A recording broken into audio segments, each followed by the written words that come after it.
los ciudadanos que estén informados, que estén articulados a las nuevas tecnologías, pero al mismo tiempo mantengan su identidad, su cultura y su ciudadanía, son aquellos que serán más capaces de crear, producir conocimiento, información y, en último término, valor en una economía que es de la información y el conocimiento. Bueno, yo la verdad discutiría el concepto de sociedad virtual, sociedad real. Creo que la virtualidad en la que vivimos es una de las dimensiones fundamentales de nuestra realidad. O sea, vivimos con Internet. No vivimos en Internet o para Internet, pero con Internet.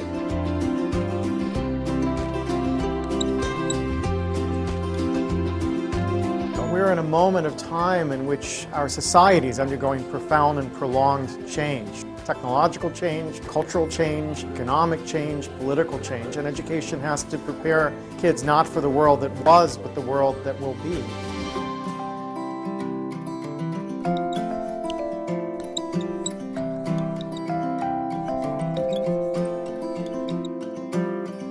And human resources are like natural resources. They're often buried deep.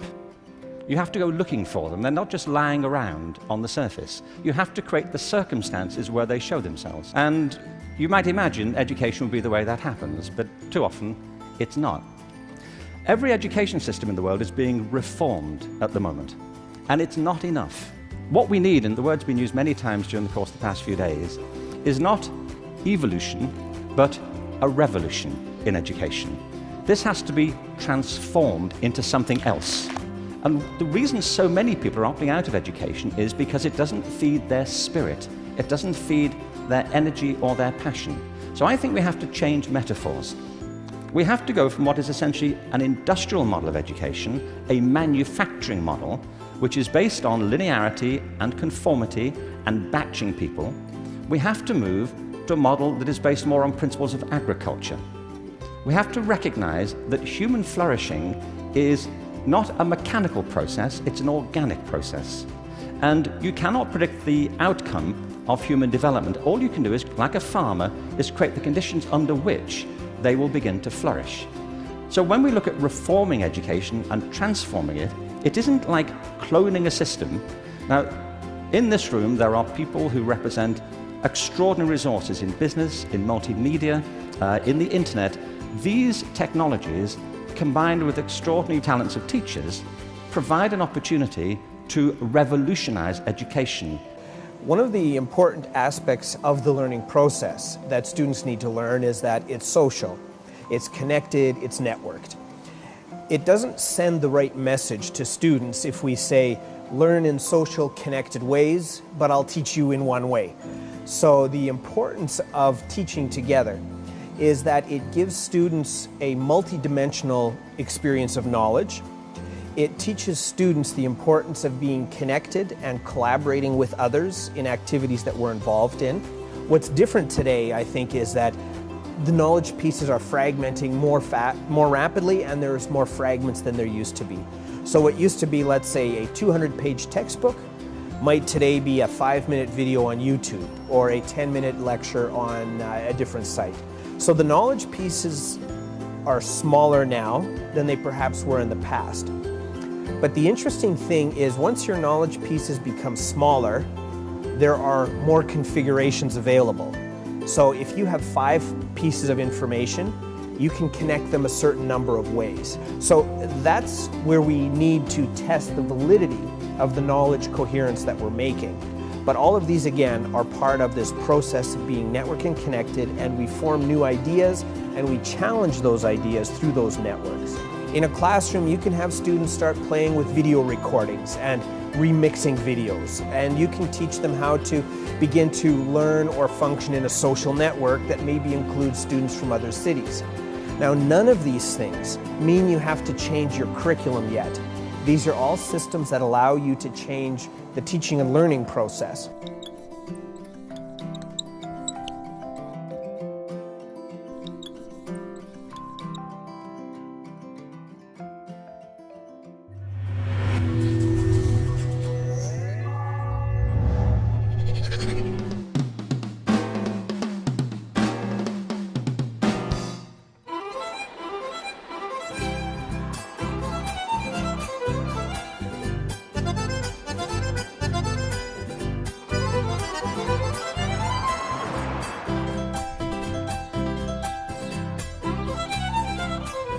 Bueno chicos, hoy vamos a usar uno de los programas que viene en las netbooks, que es el Audacity. Es un programa para grabar sonido.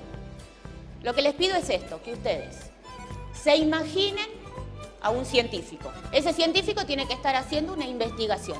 En un programa de radio van estos científicos, puede ser uno, pueden ser dos, pueden ser más, como invitados, y el periodista del programa de radio le hace una entrevista al científico para que le cuente cuál fue la investigación que está haciendo. Se reparten los roles, quién va a ser el científico, la científica, quién va a ser el periodista, la periodista, los locutores, los que presenten, si va a haber propaganda. Es un programa de radio, como ustedes se lo imaginen, va a estar bien. ¿Sí? Y lo único que tienen obligación es de hablar todos.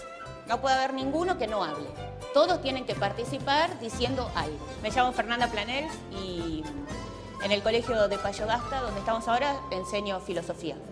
¿Vos tenés que empezar hablando? Lo que pasa en Payogasta, que es un pueblo muy chiquito y la mayoría de los chicos que vienen al colegio vienen de parajes que son más chicos todavía. Y bueno, a veces en esta zona cuesta que hablen y si lo tienen que hacer frente al curso, a lo mejor no lo hacen. Profe, ¿podemos salir a hacer la tarea afuera? Sí, búsquense un lugar donde no haya mucho ruido alrededor, no estén los otros molestando. Tenemos que inventar algún nombre de... Viste que por lo general las bacterias tienen nombres raros. Y tenemos que inventar algún nombre raro. Ya, pero comenzando con cerebro, cerebiti, algo así. Cerebro coco. Cerebro queda coco. hueco. Cerebro coco. Está bueno. Entonces los chicos lo que hacían era grabarse con la netbook, se grababan y después hicimos un primer intento de edición para que saliera más o menos el programa. Buenos días, estamos nuevamente al aire, esto es De Todo Un Poco. Hoy el tema a tratar es ciencia. Es por eso que tenemos en nuestros estudios a dos grandes científicas que vinieron desde la Argentina para hablar sobre una enfermedad que la denominamos cerebrococo, el cual lamentablemente ha dejado la primera experiencia que hacemos, así que falta todavía. Después faltaron un montón de cosas que no pudimos usar todavía del programa, pero como primera experiencia estuvo interesante. Los chicos hablaron, se animaron todos, pudieron hablar, así que escuchamos todas las voces, estuvo interesante esa parte. Hola, me llamo Susan Russo, soy de Argentina y muy contenta de llegar acá a este estudio a dar a conocer esta nueva enfermedad. Hola, yo soy Cristal de Boca, vengo de Argentina capital. También tenemos en nuestros estudios la sorpresiva visita de dos periodistas. Nosotros cuando estamos frente a la computadora sí se me hace como un poco más privado, da más libertad de hablar entre nosotros que frente de toda la clase. Nos ayudó mucho para poder desarrollarnos a nuestro lenguaje, poder sabernos expresar. Fue algo medio gracioso, pero dentro de todo muy interesante para nosotros poder desarrollarnos. Ya no sé, nos acabó el tiempo, así que me despido. Como siempre, mi nombre es Janet Jackson. Nos vemos en otra programación con otro tema a analizar. Muchas gracias, nos volveremos a ver. Hasta mañana.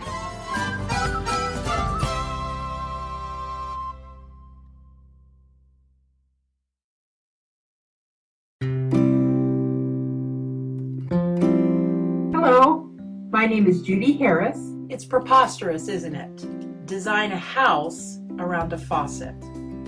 But in many ways, we've been asking teachers in many parts of the world to do something similar for about 25 years. We've been asking them to design learning experiences for students around digital tools and resources. Now, as ridiculous as that sounds, in some ways, it's understandable that we've made this mistake and made it for so long. These tools are incredibly powerful. They have enormous potential for helping students to learn even better and teachers to teach even better. But the problem is when we look to the tools to suggest how we should teach, it's like having a shiny new hammer. Because when you have a shiny new hammer, everything can look like a nail. Another way to say this is that the tail wags the dog.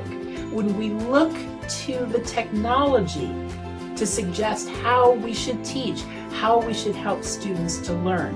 We have it backwards. Creo que ahí la cuestión a pensar y conversar es cómo la escuela fortalece otras políticas de conocimiento, cómo ayuda a que se hagan otras cosas que las que los chicos ya hacen.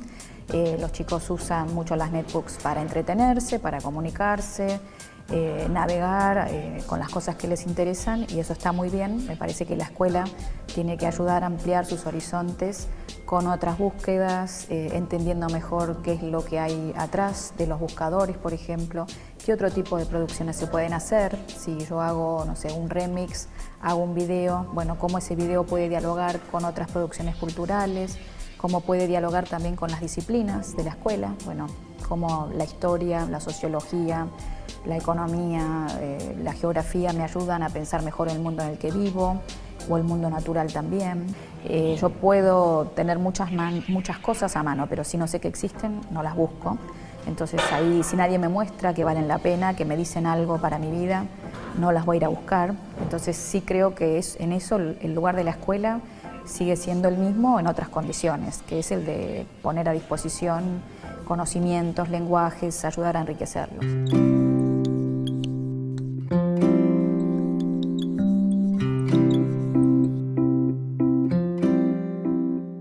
Traditionally think about the distinction between formal and informal education, what happens in schools and what happens other places. I think increasingly we need to see these things in a relationship to each other and to rethink school activities in relationship to what's happening in these other environments, and in the other direction, for the schools to bring experiences and learning that takes place in these other environments into the classroom and into the school, especially for high school students and adolescents. The idea of a wheel with spokes, with the school is the hub of the wheel, and the spokes connect that hub to these other learning environments.